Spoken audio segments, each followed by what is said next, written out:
Olá pessoal, comandante Leonardo Matos aqui, Conexão Geo número 201, hoje é sexta-feira, 16 de setembro de 2022. Antes de iniciar o nosso Conexão Geo, queria agradecer muito aí as palavras recebidas, os incentivos enviados nas redes sociais pelo Conexão Geo número 200 na semana passada, celebrando aí essa marca importante de 200 podcasts, e sendo que na semana passada, vocês que acompanharam, fiz em vídeo, normalmente não faço, mas em celebração do episódio 200, achei por bem, até pela coincidência também com os 200 anos de nossa independência, fazer em vídeo. Agradeço muito aí as palavras de todos vocês, compartilhamentos, likes que vocês dão no YouTube, isso aí é importante aí para manter o nosso trabalho. O tema principal da semana, sem sombra de dúvidas, o contra-ataque da Ucrânia, né? São vários elementos, tentando sintetizar aqui para vocês. No campo político, essa semana, antes de entrar na parte militar, quero falar da parte política e econômica. Na parte política, destaco o discurso da presidente da Comissão Europeia, a Ursula von der Leyen, que prestigiou bastante a Ucrânia no conflito contra a Rússia, e a preocupação dela de mostrar isso não apenas para os delegados dos demais países europeus pertencentes à União Europeia, os 27 países que estavam presentes lá em Bruxelas, e inclusive a esposa do presidente Zelensky da Ucrânia estava lá com ela no seu discurso essa semana. E ela enfatizou que a Ucrânia está cada vez mais próxima, é um país candidato, confirmou, né, aquele status de país candidato à União Europeia. E também nesse mesmo pronunciamento da von der Leyen essa semana, ela voltou a alertar os demais membros do problema do custo da energia, de que a União Europeia precisa realmente estabelecer limites com relação aos custos da energia, porque o inverno está se aproximando, eles sabem disso, e é importante controlar o preço de energia em todos os países membros. Então essa foi a grande preocupação. Mas falando daquilo que mais interessa, que foi com o contra-ataque da Ucrânia essa semana, realmente os ucranianos, tudo leva a crer que, coordenados com a OTAN, especialmente com os Estados Unidos, com orientação de planejamento da OTAN, os militares ucranianos deram uma finta muito bem feita contra a Rússia. Tudo levava a crer que o ataque seria concentrado ali na região de Kherson, no sul do país. Vocês lembram que Kherson é uma das primeiras cidades importantes que a Rússia conquistou. Kherson fica ali próxima da Crimeia, que está sob o poder da Rússia desde 2014.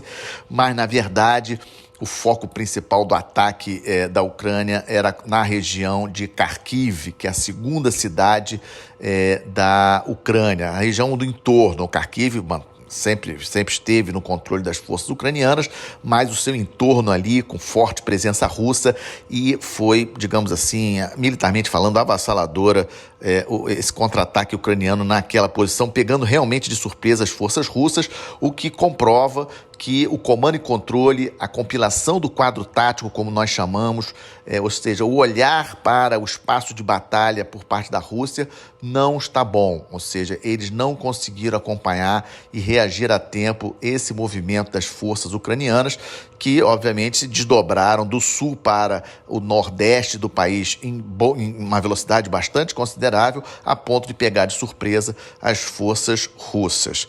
Obviamente, os Estados Unidos atuou fortemente na parte de guerra de informações, para os russos acharem que digamos assim, que o ataque principal seria ali no sul, na região de Kherson, e o esforço russo, a princípio, nos parece estava concentrado para defender aquela posição, quando o ataque foi por cima. A grande questão no momento que se discute é como será o contra-ataque russo, né? Como a Rússia vai reagir militarmente a essa questão. Lembrando que a Rússia não decretou guerra total à Ucrânia, não existe isso, é uma operação especial. A população russa, na verdade, vive a vida normal em Moscou, São Petersburgo, nas grandes cidades do país, e um ataque desse ucraniano, obviamente, causa marcas. Inclusive, temos notícias aí de alguns veículos de mídia dizendo que a elite russa está reagindo. Nós sabemos que desde o início do conflito, vários oligarcas russos já apareceram mortos por aparente suicídio, se jogando de janela ou outras questões, o que obviamente levanta suspeitas. Então, podemos sim, considerar a possibilidade de parte da elite russa estar pensando em retirar Putin do poder em função do prejuízo a médio e longo prazo. Sabemos que a curto prazo a impressão é de que a Rússia está conseguindo sustentar bem esse conflito, mas como eu estou dizendo, aliás, antes de começar o conflito, aqueles que me acompanham aqui no Conexão Gel sabem que eu já vim alertando que se a Rússia invadisse a Ucrânia seria um grande erro estratégico. E eu continuo afirmando isso, nunca deixei de afirmar isso, de que a Rússia cometeu um erro crasso, né? Todo o mercado de energia europeu que consumia gás russo, consumia petróleo russo, está comprando em outros lugares. Logicamente que esse inverno será difícil para a Europa, não tem dúvida disso, mas isso a médio e longo prazo para a Rússia será péssimo, porque a maior fonte de recursos para a Rússia é petróleo e gás.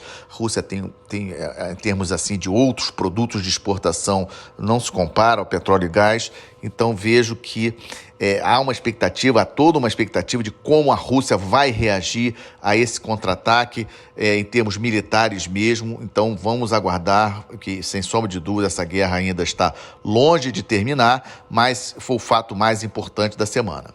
O segundo tópico que eu trago para vocês, evento que ainda está acontecendo no Uzbequistão. O Uzbequistão é um país da Ásia Central, fez parte da União Soviética e ontem, quinta-feira, hoje, sexta-feira, está ocorrendo a reunião da Organização de Cooperação de Xangai. A Organização de Cooperação de Xangai, ela não é como a União Europeia, uma organização econômica, ou a OTAN, que é uma organização militar, mas tem uma coordenação parecida com os BRICS, né, que vocês já conhecem mais, Brasil, Rússia, China, Índia e África do Sul.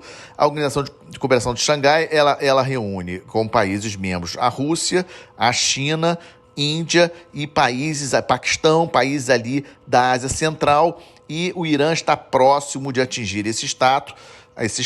A previsão é que atinja agora no dia 21, em abril de 2023. O Irã deve se tornar o próximo país membro dessa organização. Mas o importante dessa reunião que está acontecendo, começou ontem e continuará hoje lá no Uzbequistão, é o encontro de Xi Jinping e Putin. Lembrando que a primeira saída de Xi Jinping do país desde o início da pandemia, lá em 2020. Xi Jinping ficou no país o tempo todo, muita preocupação com relação ao Covid, com relação a pegar o Covid, a verdade é essa, e não esquecendo que Xi Jinping vai ter agora, a partir do dia 16 de outubro, o início do Congresso do Partido Comunista Chinês, que deve ratificar a reeleição de Xi Jinping para um terceiro mandato. Mas esse encontro do Xi Jinping e do Putin, não temos muitas informações da mídia sobre, na verdade, o que eles conversaram.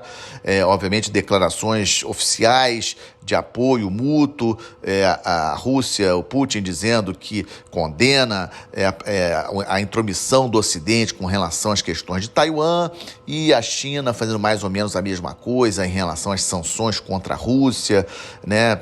Digamos assim, se postando como amigos, mas nós temos que lembrar que Rússia e China não têm uma tradição de amizade, isso é importante não esquecermos. Rússia e China já entraram em guerra no final dos anos 60, Rússia e China possuem fronteira física e hoje a Rússia depende demais da China, né? A China tem um controle cada vez maior, digamos assim, da Rússia em termos econômicos, em termos de compra de petróleo, compra de gás, fornecimento de armas da Rússia, a indústria de defesa da Rússia. O principal fornecedor de armas para a China é a Rússia.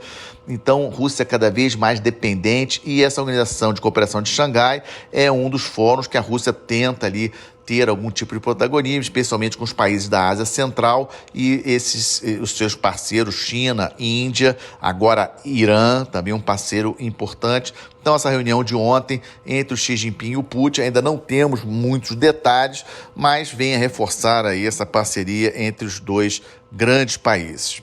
Na parte do estamos de olho, o conflito entre a Armênia e Azerbaijão voltou a explodir. Lembrando que eles estiveram em guerra em 2020, a Rússia estabeleceu uma missão de paz com mais de 2.000 militares russos ali, uma linha de cessar-fogo. A questão principal é o exclave armênio de Nagorno-Karabakh dentro do Azerbaijão. O Azerbaijão, digamos assim, militarmente falando, venceu o conflito de 2020. A Rússia estabeleceu essa linha de cessar-fogo com essa missão de paz. Vamos lembrar a posição ali de Azerbaijão e Armênia, ali no Cáucaso, bem ali no sul da Rússia, bem abaixo ali da Geórgia, e é uma região importante, fez parte da União Soviética, e a Rússia, obviamente, não quer problemas ali, ainda mais no meio do conflito com a Ucrânia. Inclusive, só que esse cessar-fogo foi quebrado recentemente pelo Azerbaijão, que acusou, na verdade, a Armênia de ter atacado posições azerbaijanas em Nagorno-Karabakh. E agora, ontem, foi decretado um cessar-fogo. Vamos acompanhar aí hoje se esse cessar-fogo digamos assim, respeitado. Desde 2020 é a maior, digamos assim, o maior confronto entre Armênia e Azerbaijão. O número de mortos aí parece que supera os números que temos oficiais até o momento, o número de mortos, somando os dois lados, mais de 200 mortos. E é uma região, lembrando que Azerbaijão rico em petróleo e gás, importante do fornecimento aí para a Europa, ainda mais nesse momento aí de boicote ao gás russo. Então vamos aguardar, vamos estar de olho, que é um evento importante. O próximo evento que trago para vocês, Colômbia e Venezuela, cada vez mais coordenados. A Colômbia conseguiu da Venezuela o compromisso de ajudar nas negociações de paz com o Exército de Libertação Nacional, que é um grupo guerrilheiro, que é, digamos assim, o principal grupo de oposição armado ao governo colombiano, e que a Venezuela aparentemente estava dando guarita dentro do seu território a elementos do Exército de Libertação Nacional, e agora o novo presidente da Colômbia, Gustavo Petro, se acertou com Maduro para que a Venezuela ajude esse processo de paz. É um tema importante, é entorno estratégico brasileiro, América do Sul, temos que estar acompanhando. Outro tema que também temos que estar de olho é para onde vai a Suécia com essa mudança do governo. As eleições ocorreram agora, nesse último final de semana, e o resultado confirmou que a coalizão de direita vai assumir o governo no lugar dos sociais-democratas, ou seja, da centro-esquerda. Então, a centro-direita, incluindo o partido de extrema-direita, vai assumir o governo da Suécia, e isso causa muitas especulações sobre o que possa vir a acontecer, até mesmo com relação a esse processo de adesão da Suécia à OTAN. Eu não vejo muito isso, não me faz muito sentido que isso venha comprometer. A Suécia é um país importante da Europa, lembrando que em junho teve esse processo aí de adesão à OTAN, que é a maior aliança militar do planeta. Eu acho que isso aí não deve ser comprometido, deve continuar, mas vamos acompanhar. Aproveito para lembrar que a América do Sul poderia olhar o exemplo da União Europeia, que possui governos de direita, de esquerda, e não deixa de ser União Europeia por causa disso. Aqui na América do Sul falta um pouco de maturidade geopolítica nesse sentido. E o último dos estamos de olho, dois eventos importantes também que vão acontecer agora, na semana que vem, segunda-feira, o funeral da Rainha Elizabeth, dia 19, acontecerá em Londres.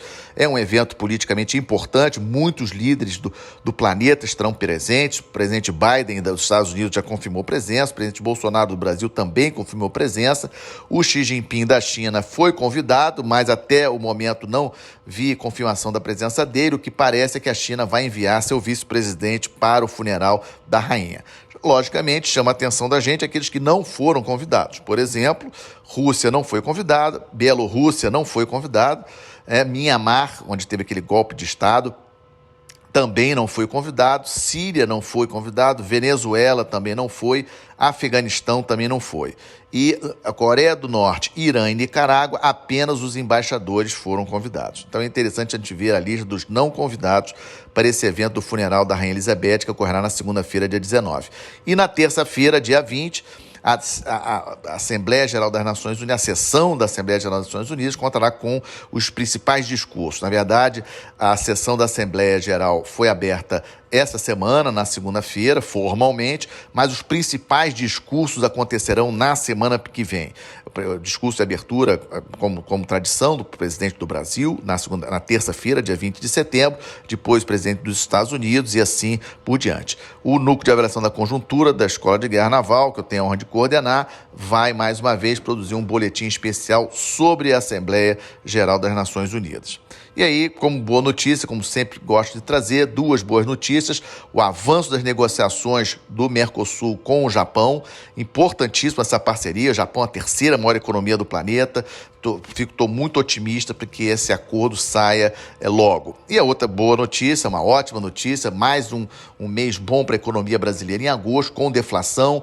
A inflação anualizada do Brasil está em 8,7%. Só para vocês terem uma ideia, Estados Unidos está com 8,3%, a Alemanha 7,9%, o Reino Unido está com 9,9%, Espanha 10,4% e a nossa amiga Argentina aqui do lado, infelizmente, confirmou ontem 78,5% de inflação anual. Então, com essa boa notícia do bom resultado da economia brasileira em agosto, fecho mais esse Conexão Gel número 201, agradecendo sempre o apoio de vocês e desejando um excelente final de semana, uma boa semana, até a próxima sexta-feira. Muito obrigado.